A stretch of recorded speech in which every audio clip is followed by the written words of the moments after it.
army dies in jet crash.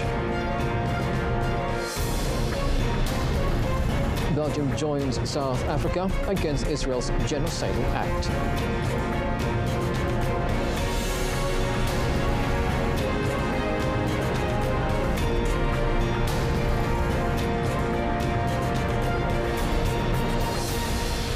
Good afternoon and Salam Malaysia Madani. I'm Otto Othman and you're watching World Today.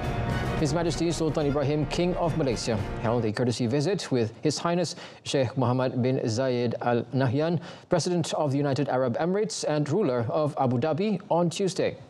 According to a post on Sultan Ibrahim Sultan Iskandar's official Facebook page, the meeting laid the foundation for deeper, long-term strategic cooperation and strengthened bilateral ties between Malaysia and the UAE, reflecting mutual respect. During their private talks, Sultan Ibrahim and Sheikh Mohammed discussed collaboration in economic investment, food security and defense.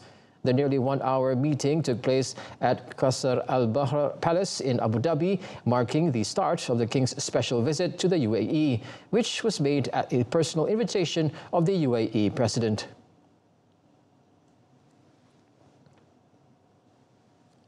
The head of Libya's armed forces, Lieutenant General Muhammad Al-Haddad, has died after a business jet crashed shortly after takeoff from Ankara. Turkish authorities said the Falcon 50 aircraft lost contact less than an hour after departing Ankara's Asan Bolga airport and went down near Haymana, about 74 kilometers from the capital. All 8 people on board were killed, including 4 senior Libyan military officials and 3 crew members. Turkish officials said the jet requested an emergency landing due to an electrical failure shortly after takeoff. Libya's Prime Minister Abdul Hamid Deiba confirmed Haddad's death, expressing deep sorrow over the loss of the Army Chief of General Staff. Haddad had earlier met Turkish defense officials in Ankara and was returning to Tripoli at the time of the crash. Turkey has launched an investigation into the incident. French lawmakers Tuesday passed last-minute legislation to keep the government in business into January after divided legislature failed to agree a full budget for the coming year. The legislation was passed by the lower house of parliament earlier Tuesday before being passed by the Senate late in the evening. Bickering lawmakers had been racing to agree on a budget by year-end as the Eurozone's second-largest economy faces mounting pressure to control its deficit and soaring debt. But Parliament's lower house, increasingly divided since snap elections last year, only managed to agree on half of the 2-part budget after 2.5 months of debates. Prime Minister Sébastien Lecornu submitted a special law for the state to continue to collect taxes and pay civil servants based on the 2025 budget from 1st January. However, it does not allow for new spending, including on defense, a mounting priority in the face of a confrontation with Russia over Ukraine. Now, officials have warned that the special law is only a stopgap and that controlling France's deficit requires swift action.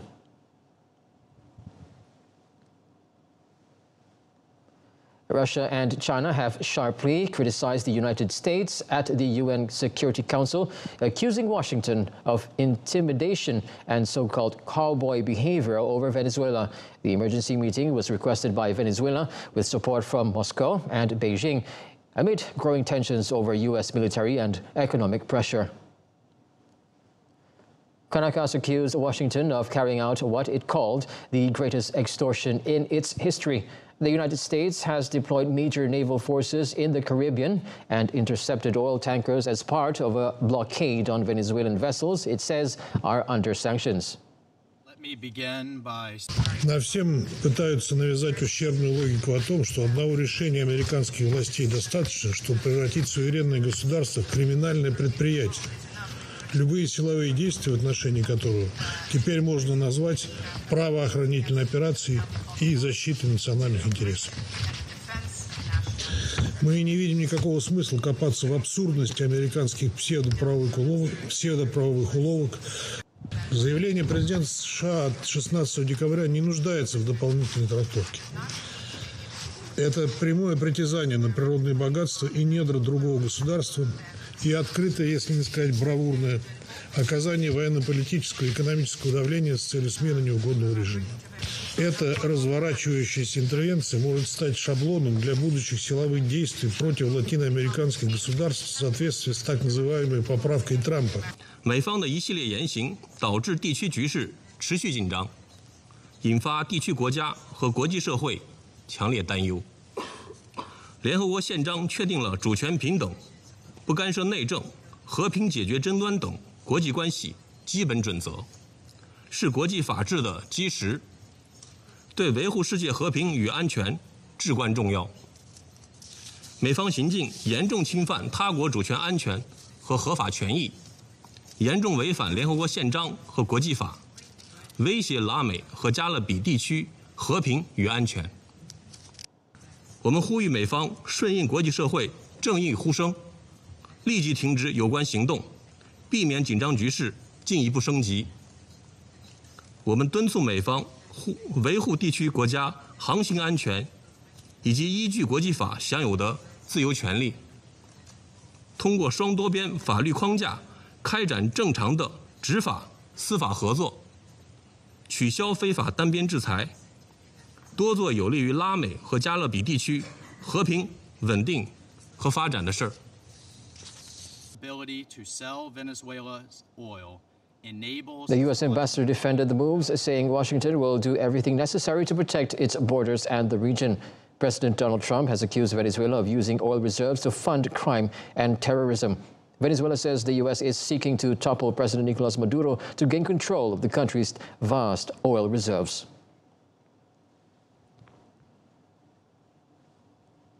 Meanwhile, Venezuela's ruling party-controlled National Assembly has unanimously approved a new law allowing prison sentences of up to 20 years for anyone accused of promoting or financing piracy or blockades. The legislation follows recent U.S. sanctions or actions targeting Venezuelan oil shipments, including the seizure of a sanctioned supertanker and attempts to intercept other vessels. The law also covers what Caracas describes as another international crimes and is aimed at protecting freedom of navigation and commerce. The bill was introduced by a pro-government lawmaker and will now be sent to President Nicolas Maduro for approval. It will take effect once published in Venezuela's official gazette. Belgium on Tuesday joined a case brought by South Africa before the International Court of Justice (ICJ), which accuses Israel of committing genocide in the Gaza Strip. Now, the UN's highest court, based on The Hague, said in a statement that Brussels had filed a declaration of intervention. Belgium joined several countries, including Brazil, Colombia, Ireland, Mexico, Spain, and Turkey. Earlier this year, South Africa vowed to continue its genocide case against Israel despite the ceasefire in Gaza. In December 2023, South Africa brought a case to the United Nations highest court in The Hague, alleging Israel's Gaza offensive breached the 1948 UN Convention on the Prevention and Punishment of the Crime of Genocide. In rulings in January, March and May 2024, the ICJ told Israel to do everything possible to prevent acts of genocide in Gaza, including by providing urgently needed humanitarian aid to prevent famine. Now, these orders are legally binding, but the court has no concrete means to enforce them. Israel has criticized the proceedings and rejected the accusations.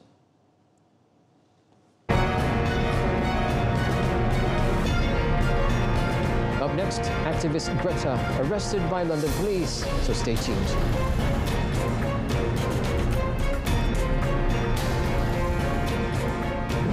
MyCard bukan sekadar kad pengenalan, tetapi medium utama yang menghubungkan rakyat dengan pelbagai perkhidmatan kerajaan dan swasta. Banyak insentif kerajaan disalurkan melalui MyCard, daripada bantuan kebajikan, kemudahan kesihatan hinggalah pelbagai program rakyat. Inilah keistimewaan yang dimiliki oleh setiap warga negara Malaysia. Sila periksa keadaan MyCard anda. Sekiranya chip rosak, hilang atau MyCard sudah uzur, segera lakukan penggantian di Jabatan Pendaftaran Negara agar hak dan kemudahan anda sentiasa terjamin. Inilah komitmen Madani. Dengan dokumen identiti yang sah, moden dan diyakini, rakyat disantuni sebaiknya. MyCard, identiti anda, kebanggaan negara.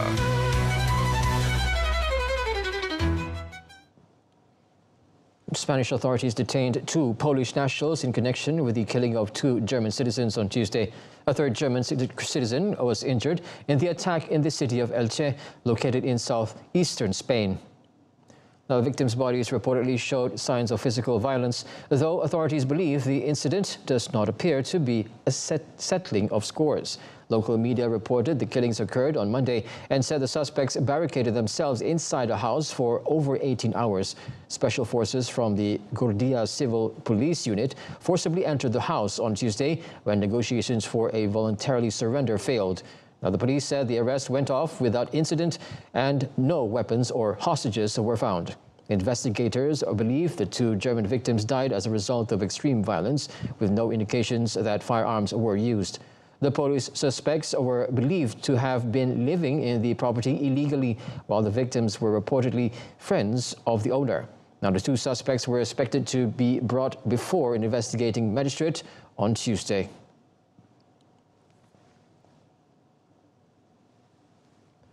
Hundreds of sinkholes have emerged across Turkey's central agriculture heartland, raising serious concerns over climate change and water depletion. Now, the sinkholes are concentrated in Kaparpinar in Konya province, where farmland growing maize, wheat and sugar beet is now heavily scarred. In some areas, more than 10 sinkholes have opened up in a single field. Orada pancar ekiliydi. Aniden kendileri de arkadaşlar da buradaymışmış. Yani 100 metre aralıymışmış. Şu aşırı bir şekilde aynı korkutucu bir gümbürtü sesiyle ve suyun yukarıya kalktığını görmüşler. Ondan sonra tabii ki uzun yıllar tedirgin olundu. Experts say the number of sinkholes in the Konya Basin is nearing 700, with formations accelerating in recent years. Geologists blame prolonged drought and falling groundwater levels, which are now dropping by up to 5 meters a year, far faster than 2 decades ago. The problem is worsened by heavy water demand and tens of thousands of unlicensed wells drilled by farmers as rainfall declines. While no deaths have been reported, experts warn the sudden and unpredictable collapse pose a growing risk to lives and livelihoods.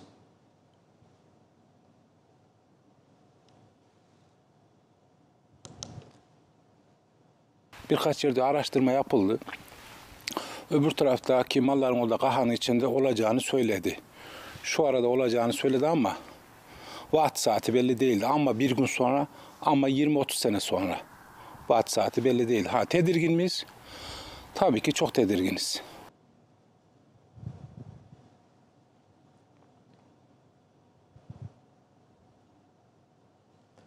Clashes erupted in Bolivia's administrative capital of La Paz as workers marched against a government decree scrapping fuel subsidies. Hundreds of protesters led by the Bolivian Workers' Union tried to reach Plaza Murillo, home to the presidential palace and Congress, but were blocked by security forces. Police fired tear gas to disperse the crowd as demonstrators hurled firecrackers and detonated dynamite, paralyzing parts of the city for a second straight day. Authorities said at least 2 people were detained and 4 police officers injured. The protests were sparked by sharp rises in fuel prices, transport fares, and basic goods following the subsidy cuts. Despite the unrest, union leaders agreed to attend government talks, but vowed demonstrators around the seat of power would continue.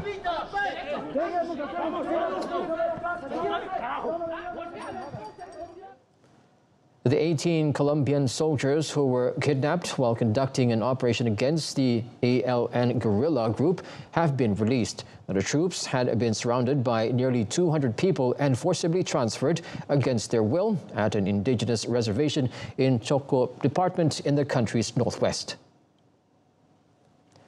Residents handed over the soldiers on Monday to a humanitarian commission made up of representatives from the Catholic Church and the Ombudsman's office. The troops were being transferred to Toko's capital, Quibbo. The ELN, or National Liberation Army, controls key drug-producing regions of Colombia, which is grappling with its worst security crisis in a decade, fueled by criminal groups profiteering from trafficking, extortion, and illegal mining. The ELN conducted 2 attacks against security forces last week, one of which took place in the southwestern city of Cali and left 9 police and military personnel dead. It is common for military and police personnel to be temporarily detained in areas of Colombia controlled by armed groups that lack government oversight.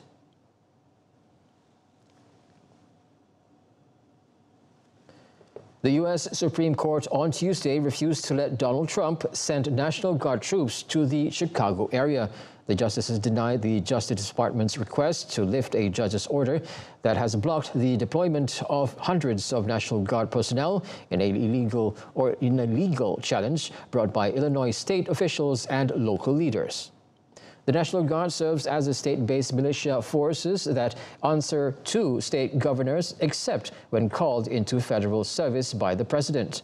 Trump ordered troops to Chicago, the 3rd largest U.S. city, and to Portland, Oregon, following his earlier deployments to Los Angeles, Memphis, and Washington, D.C. The case has been characterized by starkly different portrayals of the protest against Trump's aggressive immigration enforcement in and around Chicago. Trump and his allies have described Democratic-led cities as lawless, crime-ravaged, and plagued with vast, violent protests. His administration said troops are needed to protect federal property and personnel. Democratic mayors and governors, along with other Trump critics, have said these claims are a false account of the situation and a pretext for sending troops accusing Trump of abusing his power. London police have arrested Swedish climate activist Greta Thunberg during a protest in support of pro-Palestinian hunger strikes. Campaign group Prisoners for Palestine said Thunberg was detained under the UK Terrorism Act after displaying a placard supporting Palestine Action, which has been banned under anti-terror laws. Police confirmed a 22-year-old woman was arrested for showing support for a proscribed organization, though they did not name Thunberg. She was later released on bail. The protest took place in London's financial district, where police also arrested 3 other people on suspicion of criminal damage. Now, the demonstration follows the UK government's decision to outlaw Palestine Action in July after activists caused millions of pounds in damage at a military base. Thunberg has been a vocal supporter of Palestinians and has described detained hunger strikes as political prisoners. At least 2 people were killed after a catastrophic explosion tore through a nursing home in eastern Pennsylvania. Authorities say a suspected gas leak caused part of the Silver Lake nursing home in Bucks County to collapse, trapping residents in burning debris. Several people remaining missing as rescue teams continue searching the damaged building. Investigations into the cause of the explosion are ongoing. Floodwaters swept through the market square of Sommières in southern France after the Velador River burst in banks. A video shared on social media showed large parts of the town center submerged under more than a meter of water. Sommières, home to about 5,000 people, is prone to flooding during intense rain. Meanwhile, weather alerts remain in force across southern France, with orange warnings for flooding and heavy rain in Avignon and a red alert issued for Halton.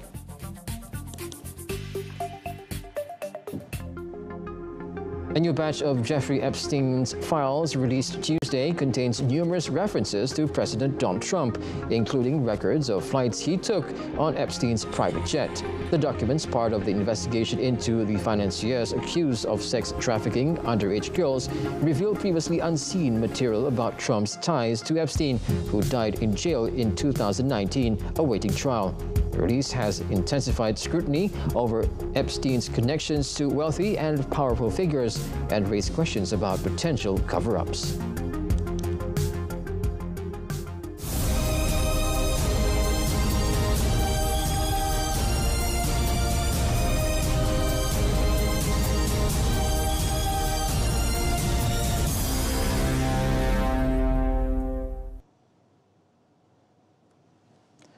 Well, the world of entertainment in 2025 has marked by drama, reunions and new beginnings. Turmoil at the Eurovision Song Contest, Oasis reunion gigs and filming of the new Harry Potter series were some of the headlines. Israel was cleared to enter the 2026 Eurovision Song Contest, sparking controversy as Spain, the Netherlands, Ireland and Slovenia withdrew in protest over the Gaza conflict.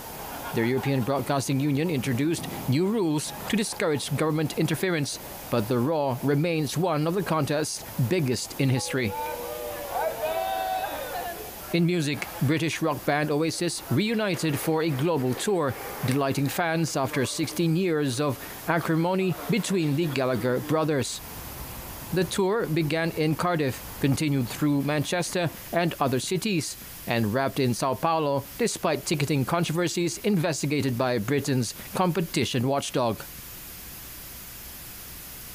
Hip-hop mogul Sean Diddy Combs has been cleared of sex trafficking and racketeering charges, but found guilty of lesser prostitution-related offences. In October, he was sentenced to more than 4 years in prison, but could be released in under 3 years, after credit for time served since his arrest in September 2024. Fans of Wizarding Worlds were treated to the start of filming for the new Harry Potter TV series at Warner Brothers Studios. The series, set to debut in 2027, features a new young cast, including Dominic McLaughlin as Harry and veteran actors like John Lithgow and Nick Frost in key roles. Each season will follow one of J.K. Rowling's beloved books. Meanwhile, Angelina Jolie visited frontline cities in Ukraine, meeting civilians and medical staff under constant threat from Russian attacks. Jolie previously came to Ukraine's western city Lviv in the spring of 2022 to meet people displaced by the war.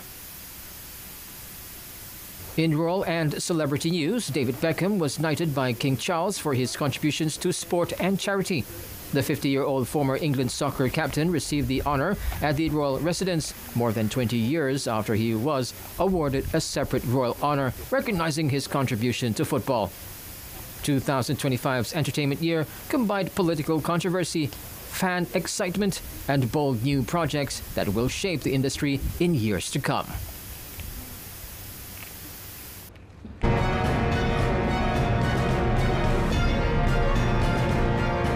In sports, Benzema helps Etihad to edge Nasaf in AFC Champions League. Stay with you.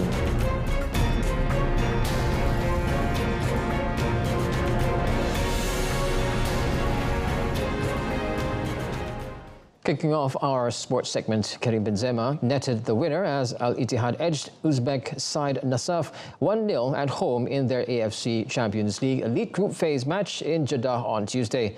Benzema's second half effort took the Saudi Arabian side to 9 points and at the same time ended the round of 16 hopes of their visitors from Uzbekistan. Nasaf went into the game still searching for the first point of their campaign. Its goalie, Abdulvakid Nematov, stopped Al Ittihad from taking an 8-minute lead after he tipped Ahmed Al-Ghamdi's attempt onto the post. Despite having the majority of the ball, Al Ittihad grew increasingly frustrated in being unable to find the breakthrough. The woodwork denied the home side again 4 minutes before the break after Nematov palmed away Moussa Diaby's cross with Benzema's follow-up striking the upright. Zaja Conceição tweaked his Al Ittihad side for the second half by pushing Fabinho into midfield and sending on Roger Fernandes on the left flank, with the changes reaping rewards in the 57th minute. Fernandes whipped in a cross from the left that found Benzema at the back post, and the French forward made no mistake with his volley to send the home crowd into raptures. Al Ittihad sit 6th in the 12-team Group B standings on 9 points, following 3 wins and as many losses.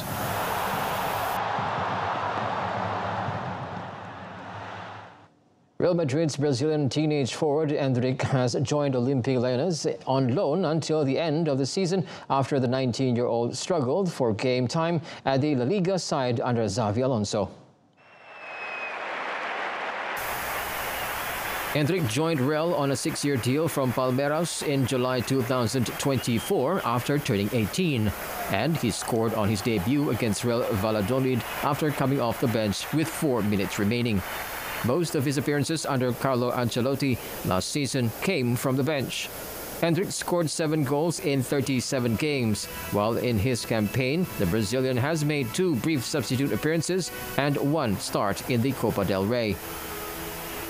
Hendrik has scored 3 goals in his 14 caps for Brazil, now managed by Ancelotti, but was not selected for their most recent friendly matches in October and November, and will hope his move to France can earn him a call-up for next year's World Cup. Liverpool striker Alexander Isak is expected to be sidelined for at least a couple of months after breaking his leg and undergoing surgery. The injury is a massive blow for Liverpool as they look to rescue their title defence. Isak suffered the injury in scoring Liverpool's opening goal in Saturday's 2-1 win over Tottenham Hotspur when his foot got caught between Mickey van de Vaan's legs as the defender dived to block his shot. Yeah, this was for me a reckless challenge. So I think I said a lot about the tackle of Xavi Simons, which for me was completely unintentional. I don't think you will ever get an injury out of a tackle like that, the tackle of Van der Ven. If you make that tackle 10 times, I think 10 times there's a serious chance that the player gets a serious injury. In the Sweden international's absence, Liverpool will rely heavily on striker Hugo Ekitike, another new recruit who has scored 8 league goals since joining from Eintracht Frankfurt. Liverpool, 5th in the standings, will look to make up ground on Premier League leaders Arsenal with a victory over bottom place Wolves, who are yet to win a league match this season. 2 Russian figure skaters, Petr Gumenik and Adelia Petrosyan, to compete at the 2026 Milano-Cortina Winter Games as neutrals. Now, the International Olympic Committee in November cleared 1 Belarusian and 2 Russian figure skaters to compete at the 2026 Milano-Cortina Winter Games as neutrals, the first athletes of their countries to be invited to take part amid sanctions. The IOC ruled in September that Russians and Belarusians cleared to compete at the Games would compete as neutral independent athletes, just as they did in the Paris 2024 Summer Games, without national flag or anthem. The Olympic body suspended the Russian Olympic Committee in October 2023 for recognizing regional Olympic councils for Russian-controlled regions of Ukraine, Luhansk, Donetsk, Kherson, and Zaporozhye. Russian and Belarusian athletes who reach qualifying standards are first vetted by the panel for any links to the Russian military or support for the military activity in Ukraine, both of which will lead to their exclusion. Russian teams are banned from the Milano-Cortina Games. Well, that wraps up afternoon's bulletin and the top story for today. Libyan head army dies in jet crash, killing all on board. Now do join us again this evening at 8:30 p.m. on saluran Berita RTM and TV1. Or you can just stream us live on RTM Click's website or mobile app. Until then, I'm Otto Altman. Goodbye and thank you for watching.